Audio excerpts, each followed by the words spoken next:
Armed with 45,000 signatures, teachers from the National Education Union calling for Ofsted to be stopped and replaced. It's time for an inspectorate that supports school improvement and supports head teachers and school leaders in the communities that they work in. They were followed by a newly launched campaign group, Parents Against Ofsted, started just a few days ago.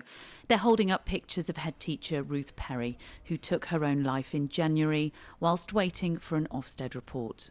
It's utterly tragic, but I don't think that any of us involved in state education in this country at the moment would find it terribly surprising.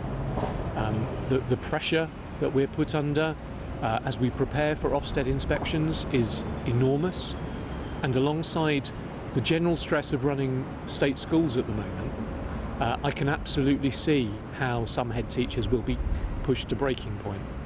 The head teacher wants the school's regulator to rethink how it judges learning providers as outstanding, good, requires improvement, or simply inadequate. Change the one-word judgment that has become the be-all and end-all of the inspection regime as it is at the moment.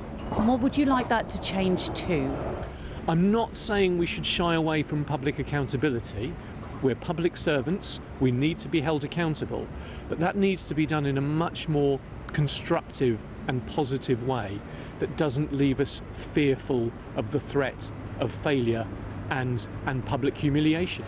Tension surrounding Ofsted is nothing new. For years it's been a bone of contention with teachers. Many claim its inspections have forced bad teaching practices simply so schools can get those good ratings. Ofsted has made changes to the way it inspects schools to try to stamp out these bad practices. Ofsted has helped to raise standards over the last 30 years. We should be really proud of what has been achieved. The latest PISA International School Performance Table show that English schools have done extremely well. Standards have risen hugely over the last few years.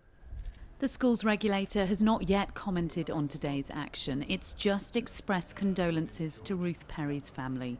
But teachers across the country will closely be waiting to see what happens next. Frankie McCamley, BBC London.